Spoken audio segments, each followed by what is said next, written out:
कहत कबीर सुनो भय साधो, साधु ऐसा चाहिए जैसा सूप सुभाए, सार सार को गही रहे धोता दई उड़ाए। कबीर जी व्यर्थ और केवल कहे जाने वाले पंडित को पंडित और साधु नहीं मानते। वह साधु उनको मानते हैं जो क्रोधी स्वभाव के नहीं होते। जिस प्रकार एक सूप अन्न के दाने और उसमें भरे कंकड़ पत्थर व अन्य अवशेषों को छांट कर बाहर कर देता है, ठीक साधु उसी प्रकार का होता है जो बुराइयों और अवगुणों को किनारे करते हुए उनके गुणों को ग्रहण करता है, बाकी सबको त्याग देता है। साधु ऐसा चाहिए जैसा सूप सुभाए, सार सार को गही रहे धोता दई उड़ाए।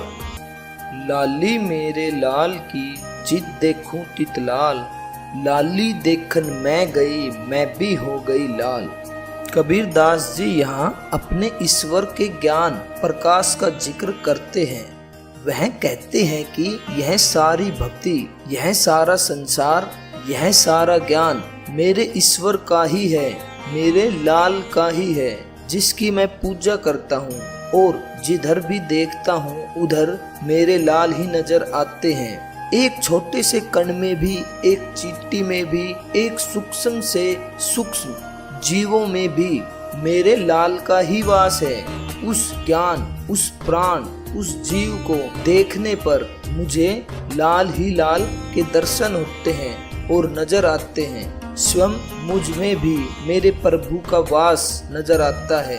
तो इसी पर कबीर जी ने कहा है, लाली मेरे लाल की जित देखूं तितलाल, लाली देखन मैं गई मैं भी हो गई लाल। जल में कुंभ है कुंभ में जल, बाहर भीतर पानी, फूटा कुंभ जल जल ही समाया, यही तथ्य कथ्यो ज्ञानी। इस कबीर जी के दोहे का अर्थ यह है कि पंक्ति में कबीर जी के अध्यात्म का पता चलता है। वह जल और कुंभ घड़े का उदाहरण देकर बताना चाहते हैं कि किस प्रकार शरीर के भीतर और शरीर के बाहर आत्मा का वास है, उस परमात्मा का रूप है। शरीर के मरने के बाद जो शरीर के भीतर की आत्मा है वह उस परमात्मा में लीन हो जाती है। ठीक उसी प्रकार जिस प्रकार घड़े के बाहर और भीतर जल है, घड़ा फूटने पर जल का विलय जल में ही हो जाता है, ठीक उसी प्रकार जीवात्मा शरीर से मुक्त होकर परमात्मा में लीन हो जाती है। कहत कबीर सुनो भय साधो, गुरु कुम्हार शीश कुंभ है, घड़ी घड़ी काटे खोट, अंतर हाथ सहार दे बाहर बाहे चोट।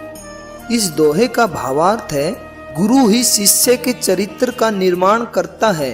गुरु के अभाव में शिष्य एक माटी का अनगढ़ टुकड़ा ही होता है, जिसे गुरु एक घड़े को आकार देते हैं, उसके चरित्र का निर्माण करते हैं। जैसे कुंभकार घड़ा बनाते वक्त बाहर से उसे चोट मारता है और अंदर से हल्के हाथ से उसे सहारा भी देता है कि कहीं कुंभ टूट ना जाए, मतलब घड़ा टूट न जाए। इसी भांति गुरु भी अपने शिष्यों के अवगुण को दूर करते हैं, उसके अवगुणों पर चोट करते हैं, लेकिन अंदर से उसे सहारा भी देते हैं जिससे कहीं वह टूट न जाए, मतलब हार न मान जाए।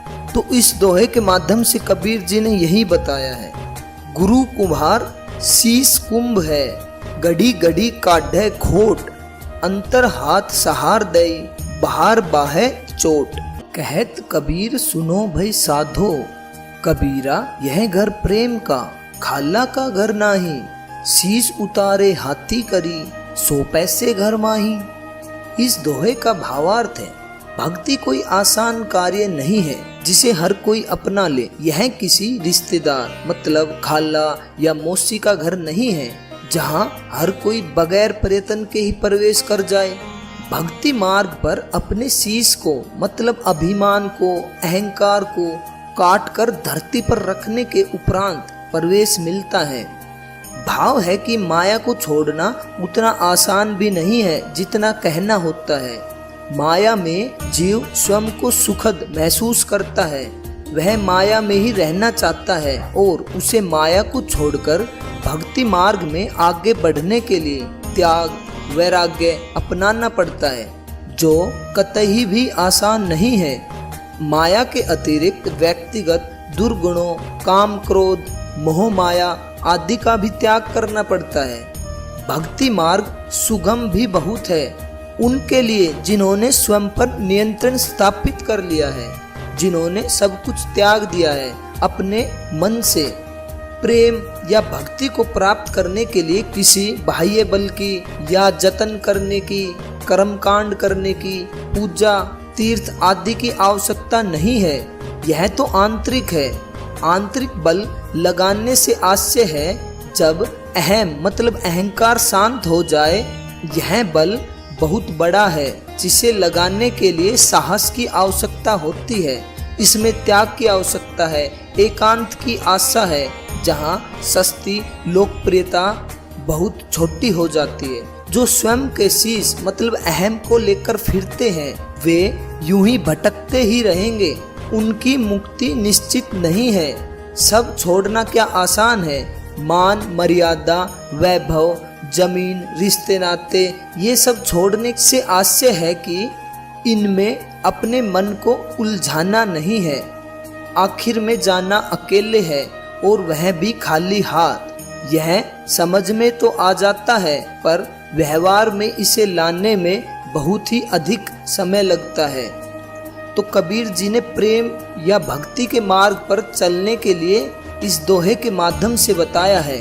कबीरा यह घर प्रेम का, खाला का घर नाही, शीश उतारे हाथी करी, सो पैसे घर माही।